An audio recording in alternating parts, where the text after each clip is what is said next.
Gracias por acompañarnos en esta entrevista de los empresarios heredianos. Soy Betania Artavia, directora del periódico Heredia Hoy, en una alianza informativa con Sinergia Digital para dar a conocer los logros de los empresarios de nuestra provincia. Hoy tenemos el honor de que nos acompañe uno de los fundadores, impulsores de esta cámara, don Francisco Calibán, con quien vamos a hablar un poquito sobre su historia, la historia de su empresa, que curiosamente, don Francisco, fue fundada por su abuela. Correcto. Una italiana que llegó al país, nos decía, no con una mano atrás y una adelante, sino con las dos manos atrás. Entonces, una historia de cómo una mujer inmigrante, en pobreza, pero con muchísimas ganas de salir adelante, crea una empresa que se mantiene 50 años después. Más. Mi abuela la funda por ahí en 1920, 1925, los registros no existían en aquel entonces. Y mi abuela empieza y ve la necesidad de hacer la fabricación de mosaico, que aquí hay que hacer una acotación, porque la palabra mosaico es, en arte, es jugar con los colores y hacer un arte. Ese es el mosaico como tal. No lo que nosotros conocemos. El mosaico que nosotros conocemos es los agregados de pinturas para hacer los dibujos junto con el concreto que una vez prensado y que ha pasado el periodo de fragua se endurece y se puede utilizar en los pisos, que ha tenido muchas modificaciones y en realidad el piso que tenemos en estos momentos ya es una evolución allá por 1980 en donde se comienza a utilizar el sistema totalmente automático, porque el mosaico como tal a la fecha con toda la tecnología moderna de hacer fabricación sigue siendo manual. O sea, la hechura de hacer los colores, de poner las figuritas y todo eso es totalmente manual. El resto es totalmente automático, pero esa parte es exactamente igual a hace casi 100 años. Los Calibán son reconocidos en Heredia por su trayectoria, pero pocos conocen la historia. Hablemos un poquito de esa parte inicial que nos comentaba de su abuela, cómo llegó sin nada y creó una gran empresa. Bueno, en ese sentido, mi abuela viene con los migrantes italianos de la Sicilia en un convenio Costa Rica-Italia para construir el ferrocarril Atlántico.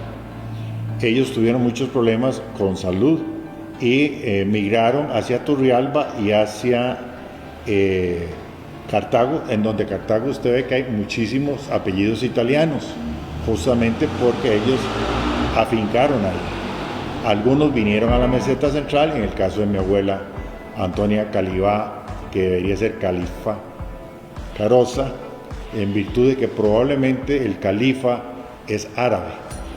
Recordemos que la isla Sicilia está muy cerca de los árabes y hay mucha migración de árabes hacia Sicilia. Entonces muchísimos apellidos, y por ser gente que viene de esos lugares, son apellidos totalmente árabes. Ella llegó a Heredia a vender, nos decía, empanadas. Ella llegó a Heredia a ver qué hacía, porque venía con una mano atrás y otra atrás, adelante. Y ella era negociante, comenzó a ver cómo negociaba. En eso se le vino el terremoto de 1910. Y entonces, al costado norte de la iglesia de Los Ángeles, lo que hoy llamaríamos tiendas de campaña, se le llamaba en su tiempo tembloreras.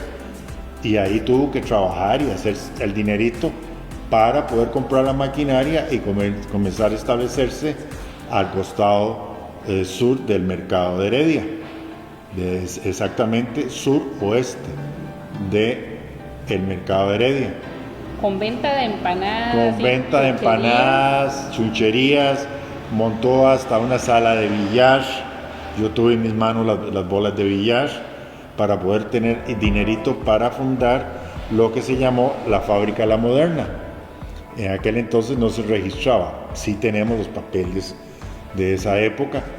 No fue sino cuando ya papá asume la fabricación, papá es hijo de mi abuela, por supuesto, inicialmente con los apellidos de mi abuela. Es lo que en ese entonces se llamaba hijo natural. Ella sacó adelante no solo la empresa, sino al hijo. Exacto.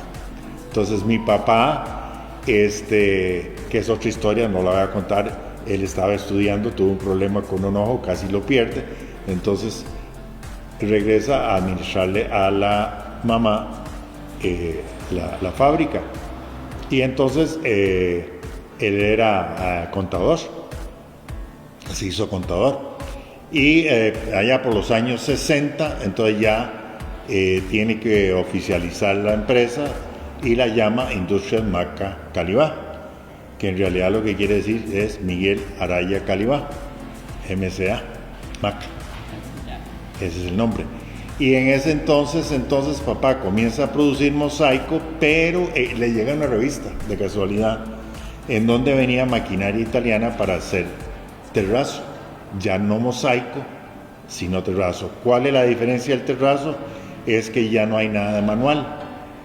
En el mosaico es la persona que hace los dibujos y le agrega los concretos, se prensa y se endurece para tener ya un concreto totalmente fuerte. En el terrazo se utilizan ya todos los sistemas de batidora, en donde se hace la cara, se hace la parte en vez y automáticamente comienza a producir. Se pasó de producir 20 metros diarios a 400 o 500 metros diarios. Fue una de las primeras fábricas de ese tipo. Comenzamos a competir con Mosaico Toninelli, que fue el otro italiano también, que tiene otra historia, que monta esa empresa, y productos de concreto, que ya productos de concreto en ese momento lo que ingresa es una planta totalmente automática, con 3 personas producía el terrazo. Es otra historia, no la voy a contar porque es muy larga. La cuestión es que nosotros logramos surgir, le vendemos terrazo a Nicaragua, trabajamos 24 horas, nos fue muy bien y en virtud del crecimiento nos trasladamos y después nos tuvimos que trasladar donde hoy estamos. Allá por los años 80 más o menos nos trasladamos y papá entonces ya compra maquinaria, pero yendo a Italia a verlas trabajar. Y trae equipo que ya no hace 400 metros, sino hace 1200 metros por día. Podríamos decir que las empresas y las casas del siglo pasado tenían mosaicos de ustedes. Definitivamente en Heredia, la mayoría, muchísimos edificios están, por ejemplo, en los tribunales de justicia de Heredia, para poner uno que yo me acuerde, y algunos colegios, creo que el Samuel Sáenz, ¿okay? Y prevalecen. Usted nos comentaba jocosamente días atrás que el problema que tenían los pisos de ustedes es que no se cambiaban porque no se dañaban. No se dañan, son pisos para que duren más de 50 años. Por supuesto, como cualquier concreto, si está expuesto a químicos o si está expuesto a sustancias que deterioren los concretos, también deteriora el piso porque reacciona químicamente. ¿Dónde están ubicados actualmente y qué tamaño tiene ahora esa fábrica? Ok, nosotros estamos ubicados de los semáforos del Mall Paseo de las Flores, 400 metros sur, carretera Heredia San José, mano izquierda. La planta en estos momentos, el terreno es de 4 hectáreas, pero la construcción y donde está la fábrica son alrededor de 3.000 metros cuadrados. ¿Dan empleo a cuántas familias? Damos empleo alrededor de unas 40 personas. ¿Con la pandemia cómo les ha ido? Con la pandemia el año pasado hubo que disminuir la producción, hubo que desafortunadamente despedir las personas porque se juntaron 2 hechos simultáneos. La cerámica, que en realidad lo que es, que todo el mundo le llama azulejo, un nombre comercial, aquí se manejan muchos nombres comerciales y no técnicos, ¿verdad? Porque una cerámica es un azulejo bañado en unos colores con un vidrio arriba que se pasa a un horno y se vitrifica. Entonces tiene 2 ventajas con respecto al nuestro. Primero, el peso. Segundo, el brillo que automáticamente lo da, porque es un vidrio. Desventajas: no soporta pesos, no soporta rayaduras, no soporta que usted les vale un mueble porque lo raya. Entonces no dura toda la vida. Ese es un producto que le puede durar bien manejado unos 10 años como mucho. Eso originalmente en mi época ya de adolescente era el azulejo, que es otra cosa, que es una cerámica como la que venden ahorita, pero con una tecnología mucho más alta, porque el que venden aquí es con tecnología muy baja. Hay dos tipos de cerámica. El azulejo lleva 15.000 grados centígrados de fabricación y el otro lleva 5.000 grados de fabricación. La dureza no se puede comparar una con la otra. Nos comentaba que se le juntaron las dos, la competencia exacto, y la pandemia. Y mis colegas ingenieros y arquitectos encontraron muy fácilmente adherirse a la ola que ya era mundial, no era solo Costa Rica, de ya entonces en todos los edificios comenzar a colocar cerámica. El tiempo nos dio razón a 20 años de haber colocado tanta cerámica. Hoy día usted ve los hospitales nuevos, nuevamente con terrazo. Usted ve los edificios como son los supermercados con terrazo, etcétera, etcétera. O sea, en donde hay tránsito pesado, usted no puede colocar cerámica. Usted ve la cerámica en un mall, en un localito, porque ese localito puede durar 3 años y lo remodelan, le cambian el piso y le vuelven a poner otra cerámica, porque esa es la tendencia hoy en día, no aquello que dure tanto tiempo. Pero en los edificios como un hospital, en donde usted requiere que una camilla le resbale sin que haya huecos para que vaya a cirugía, yo lo viví, resulta que ahí la cerámica no sirve. Le probamos al Ministerio de Salud que ellos estaban exigiendo cerámica en los cuartos fríos. Ok, cuarto frío pequeño, donde entran las personas no es problema. Cuando usted ya entra con carretillas, cuando usted entra con montacargas, estamos hablando 2,5 toneladas, 5 toneladas, se quiebra. Entonces le demostramos que el piso nuestro cumple todos los requisitos de salud del Ministerio de Hacienda. Han tenido que dar una lucha en varios frentes para defender Entonces, por ejemplo, Montecillos tiene los pisos nuestros.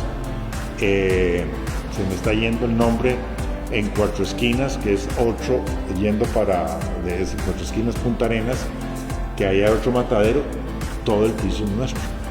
Ahí pueden entrar montacargas, pueden entrar carros, pueden entrar lo que sea, que lo que después tienen que hacer es una limpieza del piso, lógicamente, pero soporte.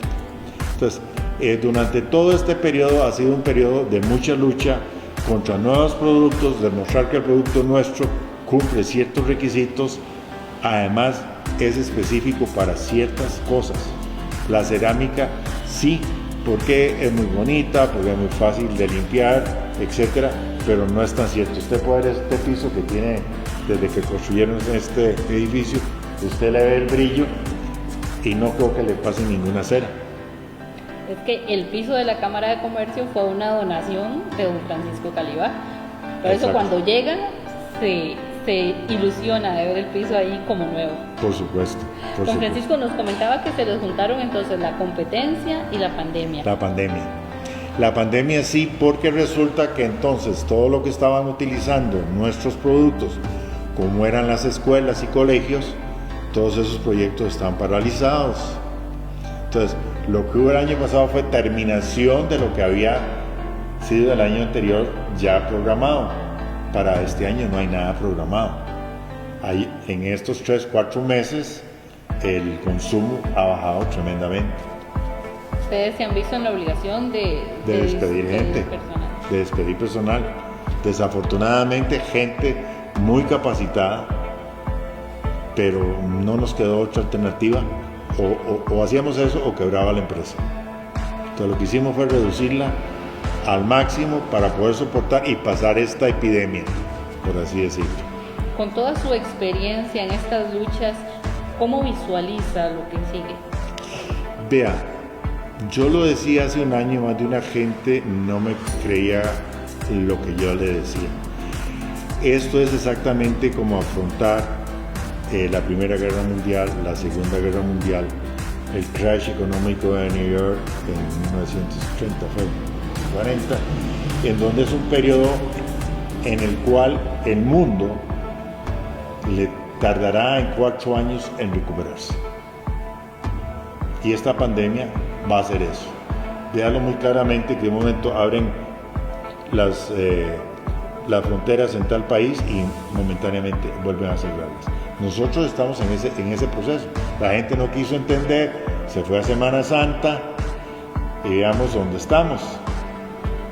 Entonces está el dilema: o paramos la economía para volvernos a cerrar, o reducimos para mantener. Y creo que ese va a ser el camino.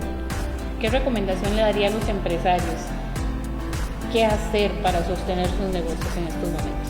Mire, lo que yo le he recomendado a varios y que creo que les ha servido de algo el consejo es sentarse a hacer números, ver hasta dónde pueden soportar, con qué cantidad de personas, con qué volumen de producción, etcétera, etcétera, para soportar 3 años malos que van a venir.